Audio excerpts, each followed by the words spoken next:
안녕하세요. 저는 강사와 작가로 활동하고 있는 전종목이라고 합니다. 대화와 인간관계에 대한 노하우를 올리려고 했는데요. 그러기가 어려웠습니다. 그 사고 때문에 오늘 이 영상을 제작하게 됐습니다.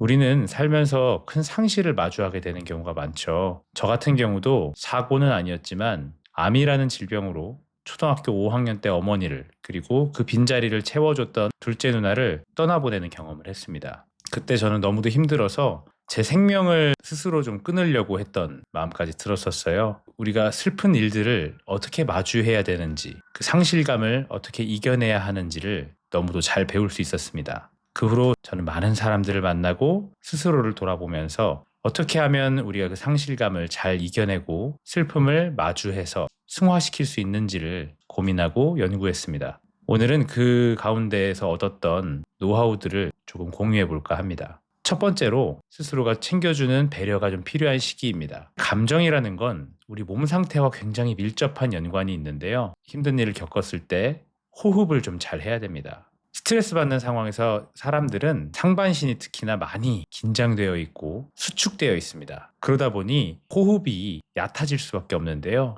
안정감을 많이 뺏어가는 영향을 줍니다. 소화도 되지 않게 만들고요. 당연히 컨디션 저하가 있을 수밖에 없죠. 감정적으로 더 우울해질 수밖에 없는 것 같아요. 우리가 해야 될 건 호흡을 제대로 해보는 겁니다. 얕은 호흡이 아니라 깊은 호흡, 천천히 내쉬는 호흡. 이렇게 오랫동안 최대한 많이 들이마시고 한 번에 후 내쉬는 게 아니라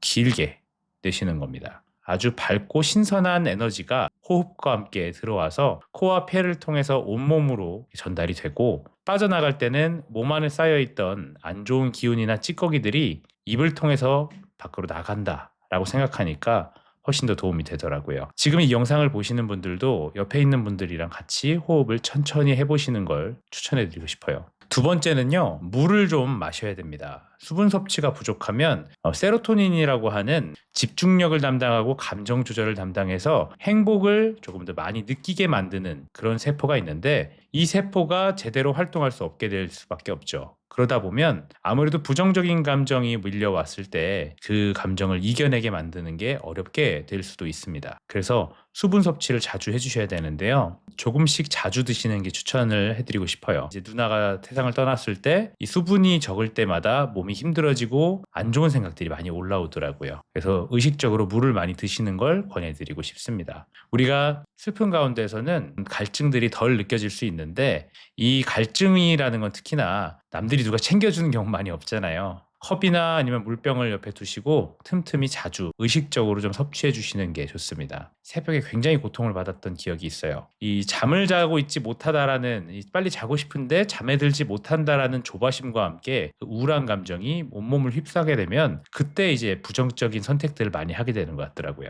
그래서 저 같은 경우는 그때 그걸 이겨내고 싶어서 도망치고 싶어서 게임으로 좀 빠졌던 적이 있는데 오히려 수면 장애가 더 심해지기도 했고 게임에 중독이 돼서 나중에는 게임을 하고 있는데도 부정적인 생각들이 올라오게도 되더라고요. 그래서 제가 권해드리고 싶은 건 내가 누워서 편안하게 쉬고 있고 잠에 들지 않아도 큰 문제가 없다. 이 휴식이 충분히 나를 회복시켜 줄 것이다. 라는 편안한 마음으로 쉬시는 걸 권해드리고 싶어요. 그리고 아까 알려드렸던 긴 호흡들을 해보시는 걸 권해드리고 싶습니다. 이렇게 우리 몸에 대한 좀 팁들을 좀 드렸다면 이제는 좀 다른 부분에 대해서도 얘기를 드려야 될 것 같아요. 올라오는 슬프고 부정적인 감정들을 우리가 억누르거나 회피하면 결국은 나중에 큰 안 좋은 부분으로 돌아오더라고요. 저도 초등학교 5학년 때는 일부러라도 내가 슬퍼하지 않아야겠다는 생각을 했습니다. 제가 슬퍼하는 모습을 보이면 아버지나 누나들이 굉장히 좀 슬퍼할 거라는 생각이 들었어요. 그래서 제가 전혀 슬프지 않은 척, 일부러 철없는 척 행동을 하고 살았는데 주변에는 배려로서 작용했을지 모르지만 저한테는 굉장히 안 좋은 영향이 많았습니다. 제가 대학교 때는 조울증 같은 증상을 얻기도 했고요. 슬픔이 올라왔을 때 다룰 수 있는 능력이 많이 부족해지는 걸 체감을 했습니다. 그래서 우리가 올라오는 감정을 그대로 인정해주는 연습이 반드시 필요합니다. 그래서 슬프다는 표현을 하는 것들이 되게 중요한데요. 혼자서 스스로와 대화하면서 그 감정을 좀 들여다보는 시간이 필요합니다. 처음에는 어려워요. 마주하는 것 자체가 힘들고 외면하고 싶고 몸이 힘들기 때문에 마음이 힘들기 때문에 이제 한쪽 구석으로 처박아 버리고 싶은 마음이 듭니다. 그런데 아까 말씀드린 것처럼 감정이라는 건 처박아 놓는다고 해서 저절로 사라지거나 회복되지 않습니다. 그 자체를 인정해 줬을 때 비로소 감정은 괜찮아지거든요. 그러니까 우리가 해야 될 것은 자신과의 대화를 하셔야 되는데 근데 가장 저한테 도움이 됐던 건 글쓰기였어요. 그 두 사람이 얼마나 나에게 중요한 사람이었는지에 대해서 천천히 적어 나갔습니다. 처음에는 그런 목적이 아니었고요. 뭔가를 쏟아내지 않으면 안 될 것 같은 기분에 적어 나갔었어요. 처음에는 원망이 들었고 억울했고 또 자책하는 감정들 이런 것들이 많이 자리 잡다가 나중엔 적을 게 없잖아요. 그러면서 그 두 사람을 정말로 그리워하면서 그 두 사람이 내 인생에 얼마나 소중한 사람이었는지를 쓰게 됐고요.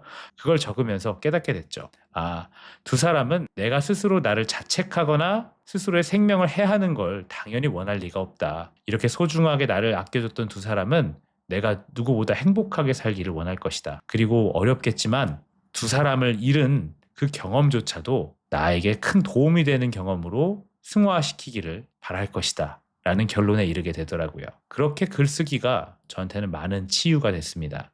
그래서 차근차근 적어보시는 걸 권해드리고 싶어요. 처음에는 너무 교훈적으로 접근하지 않으셔도 좋습니다. 처음에는 쏟아내시고 그 이후에 돌아보면서 어떻게 더 잘 살 것인가, 행복하게 남아있는 사람들과 함께 살 수 있을 것인가에 집중을 하시는 걸 권해드리고 싶습니다. 그 이후에 슬픔을 표현하는 겁니다. 같은 슬픔을 겪고 있는 소중한 사람들 또는 나를 누구보다 아껴주고 사랑해줄 수 있는 친한 분들께 내가 힘들고 슬프고 많이 어렵다라는 걸 표현을 해야 됩니다. 같은 슬픔을 겪고 있는 사람들에게도 공유를 해줘야 됩니다. 근데 이렇게 얘기하다 보면 괜히 나 때문에 더 슬퍼지거나 힘들어지지 않을까요? 라는 생각이 들 수 있잖아요. 그런데요, 슬픔이란 감정을 억누른다고 사라질까요? 내가 표현하지 않는다고 해서 내가 진짜 슬프고 힘든 게 없어질까요? 그렇지 않습니다. 오히려 외부와 단절시키고 외면하는 순간 이 감정은 곪게 돼요. 이 감정을 느끼고 있는 자신이 더 외롭게 느껴지게 만듭니다. 다른 사람은 멀쩡하게 지내는데 나만 힘들어하는 것 같다라는 느낌도 주게 되고요. 누구에게도 말할 수 없고 인정받을 수 없는 감정이라는 생각 때문에 스스로가 고립감을 느낄 수밖에 없어요. 오히려 이런 감정을 털어놓는 게 능동적인 자기 회복의 행동입니다. 그런데 이렇게 얘기하는 걸 들어줄 수 있을까요? 이렇게 얘기하는 걸 친한 사람들이 괜히 가슴 아파하고 속상해하지 않을까요? 충분히 서로가 함께 애도하고 서로를 위로하는 시간이 필요합니다. 인간은 사회적 동물이잖아요. 우리가 함께하고 있다는 유대감을 느꼈을 때 우리의 슬픔을 이겨낼 수 있는 우리 안의 힘이 올라오게 되는 거죠. 나는 혼자가 아니고 소중한 사람들이 나에게 있고 나를 지지해주는 사람들을 생각해서라도 내가 힘을 내야겠다라는 동력을 얻을 수가 있는 겁니다. 그게 본인에게도 중요하고 본인이 소중하게 생각하는 사람들에게도 중요한 거죠.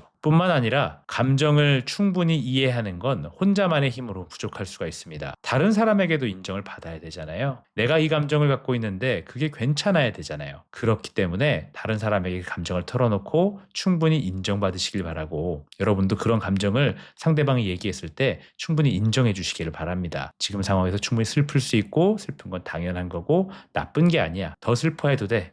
울어도 돼. 괜찮아. 그리고 우리는 더 잘 살 수 있고 살아갈 수 있고 나아갈 수 있을 거야.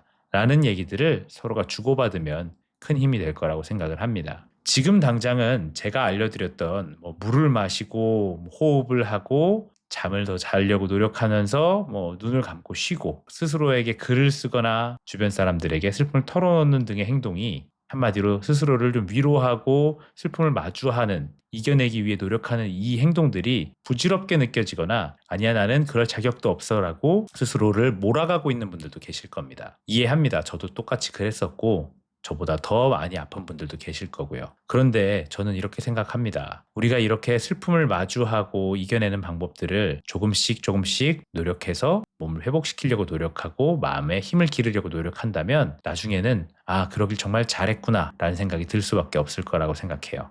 왜냐하면 잃어버렸을 때는 우리가 잃어버리지 않은 것이 있다는 걸 잘 인지하지 못하잖아요. 제가 그랬거든요. 어머니와 누나를 잃어버렸을 때 저는 세상이 다 끝난 거라고 생각했어요. 아무런 의미가 없다. 내가 생각했던 미래에 있어야 될 사람들이 더 이상 존재할 수 없다라는 상실감 때문에 너무 괴로웠습니다. 그런데 저에게는 아직도 소중한 사람들이 남아 있었어요. 그리고 제가 미래에 만날 수 있는 소중한 인연들도, 그리고 무엇보다 삶을 더 즐기고 살아가고 싶고 의미 있게 살고 싶은 저 자신이 있다라는 것도 제가 잊고 있었던 거죠. 우리가 슬픔에 빠졌을 때는 이런 영상들을 보고 뭔가 회복하려는 에너지를 다시 갖자라는 마음을 가질 수 있게 만드는 좋은 계기가 필요합니다. 저는 이 영상이 그런 계기가 됐으면 좋겠어요. 제가 의학 전문가도 아니고 전문 상담사도 아닙니다. 저는 다만 큰 상처를 겪고 그 상처에서 발버둥 치면서 스스로를 구해주기 위해서, 스스로 괜찮아지기 위해서 노력하며 연구했던 사람입니다. 그리고 그 이후에 제가 만났던 사람들을 위로하고 상담하고 코칭해주면서 이런 방법들이